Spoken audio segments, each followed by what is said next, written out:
What's up, guys? Welcome back to another video. Today I'm working on rewrapping the engine harness. If you guys saw the last video, we were actually working on cleaning up the harness, getting ready for this new Tesa tape. They actually use this on Mercedes, BMW, and Audi for their engine harnesses.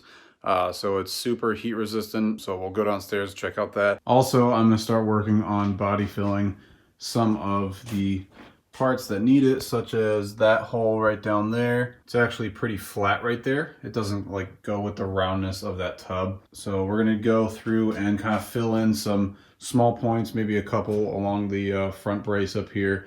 And then we should be getting really close to paint. I actually painted the U-frame, so that's all nice and ready to go, cleaned up as much rust as I could. Technically you don't even need the U-frame, but it's going to be a pain to take that out because the bolts underneath are huge and I know they're rusty and they're not going to come out unless I have this big flamethrower or something. So gonna leave it in, cleaned it up though, so everything is now black all the way around. It's looking way better than it did when I took off the fenders and the front bumper, so super stoked on that. Last thing to paint is this. Oh yeah, huge thing that I didn't film yesterday, I actually bought a fuse box relocation box. It's a weather sealed utility box that I found actually at Walmart, so I'll actually put it in the description below. It's under $10. The one that they were listing online that somebody makes is about $110. This is under $10. So let's go take a look. I'm super pumped on this. If you guys follow me on Instagram, you would have seen it already, but let's take a look. So this is the utility box. Like I said, it's under $10. What I did is I actually just cut a hole in the back and then resealed as much of it as I could. It's actually a weatherproof box that opens with this latch right here. I actually have it attached. That's not going anywhere. I wish I kind of filmed more of it, but I got everything cleaned up and wrapped over here. And then the fuse box actually is inside of the box right there. As you can see, it's gonna fit perfectly with the fenders and bumper that goes back on. I'm hoping I have no issue with the fog light bezel that kind of sticks back, that it doesn't hit it. If not, we can always modify the fog lights or even take them out if we really need to, because I've literally never used them since going in the car. However, I am kind of going back and forth whether I want to take the fog lights to work with me and put demon eyes in them so they kind of match the headlights. If you don't know what I'm talking about, then you missed out. Let's go downstairs and we'll start wrapping the rest of the wiring harness, kind of make this like a two-part video. The first part was cleaning it up and doing a little bit of electric wrapping, but now we're doing the entire thing in this nice Tesa tape. I'm also going to be wrapping the two connectors that feed out of this port right there, as well as the one that leads to the alternator, just so everything matches. I don't have like this crusty old plastic wrap that goes around there from factory, which is just really gross. So we're going to rewrap those as well. I also took off the power steering pump and the AC compressor and the alternator from the new block. I'm actually going to be painting them black, same with that, just so it looks as clean as possible. I still have a couple months before this thing actually is running in the car, so I may as well go through and paint everything that I want to get done now that I have time. So right now I'm actually going and doing some purple power on the components I took off yesterday, getting them as clean as possible, and then we're going to take these over to Ryan's house to get sandblasted and ready for paint. So been spraying this a couple times because the power steering pump had a bunch of residue all over it, so getting it as clean as possible. Even just spraying this stuff on and letting it sit, it actually cleans up a lot of the grease that's on here. The smell is real strong, so you don't want to breathe it in. I just got word from Ryan that he's going to come over with the nicer camera so we can pick up on that and then get back to work. I'll catch you on the nice camera.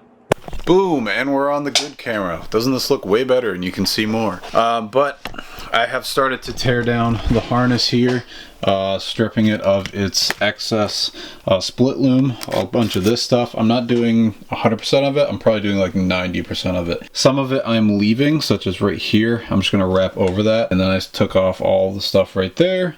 And then a couple other pieces, such as right here. These two lines go to the plugs. But yeah, we're looking good here. This is the tape that I was talking about. This is the Tesa tape, you can see in there. This was like $8 or $9 a roll. I bought 3 of them. So I'm hoping that covers the entire harness.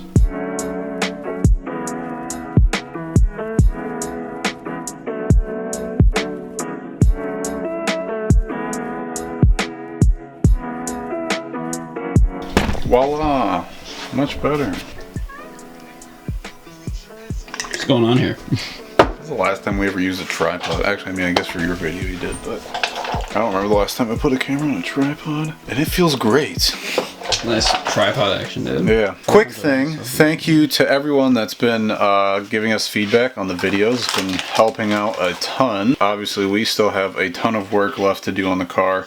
And we've been pretty much working on our own cars at our own houses the last like couple, what do you say, like 2 months basically. But still like figuring out different things. So my biggest fear is not having the car done by car show season. So I've literally been spending probably 4 hours a night, like just working on small things, like tonight.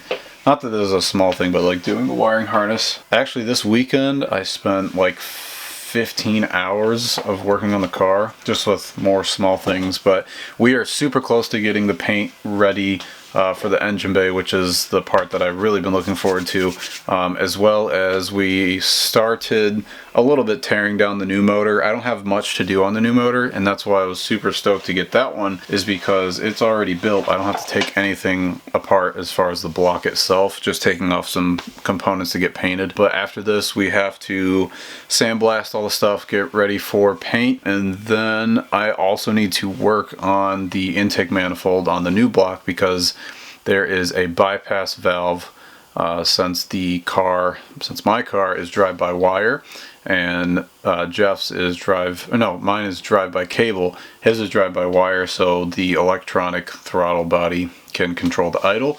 Ours doesn't have that, so I need to drill the hole on the new intake manifold in order to let air kind of flow through, so that the car doesn't die. Let's get this wiring harness done.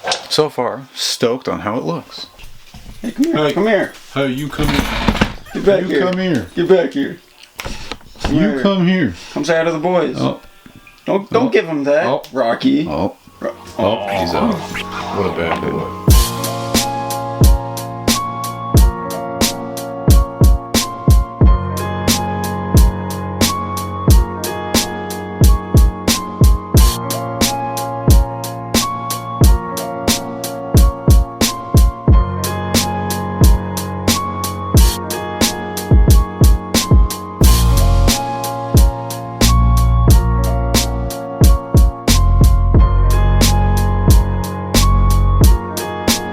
One thing that you do want to pay attention to if you're using this tape, same goes for normal vinyl electrical tape, is to make sure that it's overlapping on itself. So the first time I go around and wrap it, I'm actually wrapping on top of itself, maybe 1 or 2 times, depending on how wide the line is. Make sure if you're using this to wrap over itself, because that's the way it'll get the best grip. So I'm now going to work on the wiring that goes to the alternator and the 2 big plugs that go to the engine harness. So let's go ahead. I'm going to strip off the loom that's on it right now, or maybe I'll even just wrap over that, clean it up a little bit, and then we'll make that look just as good as the wiring harness.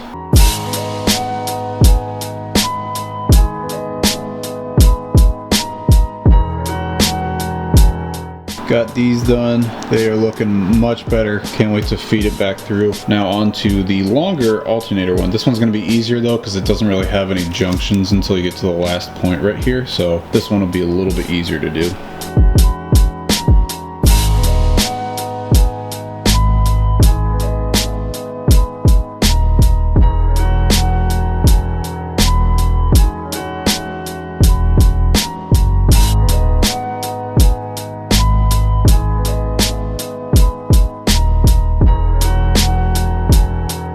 Got the whole thing wrapped up here. Haha. This looks way better, as you can see, than what that crusty stuff looked like before. So I am super stoked. I'm super stoked that I even came across this stuff, because my original plan was I was going to buy a different style split loom and then wrap that over, and then we'd have to wrap it anyways at certain points to hold that bond. But this to me looks way better, and it also allows the wires to stay flimsy, so you can bend it wherever you need to, but also strong at the same time. So I'm really glad I went with this over the split loom stuff. Now I really can't wait to put it all back together in the car and see how it looks with everything clean.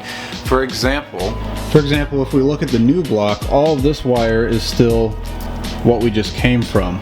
and it just looks like it's not bad, but like it could totally be better with a cleaner setup. So all the wires are nice and covered, and then we also ditched this plastic thing that goes underneath, and we just double wrapped instead of having that bulkiness right there. So besides the fact that it looks better, it's also for function. All the wires will now take up less space, which allows you to work on the car easier, so you don't have so much things kind of going every which way. Stays cleaner and then looks much better, obviously, once it is back in the car. Alright guys, that's going to conclude today's video. Thank you guys so much for watching this build series. I don't know if I want to call it a build series or what. I never thought I would be doing any of this work to my own car. So like I said, this is super cool to be learning all this new stuff. We'll catch you guys in the next video. I think we're going to start tearing down the block, and I think I said that in the last video, but got that tape in, so I really wanted to get this done tonight and show you guys kind of part 2 of the wiring harness and where I wanted it to be by then. So we'll see you guys in the next video. Peace out. If you don't follow us on Instagram, check it out right here. We'll see you guys in the next one. Bye.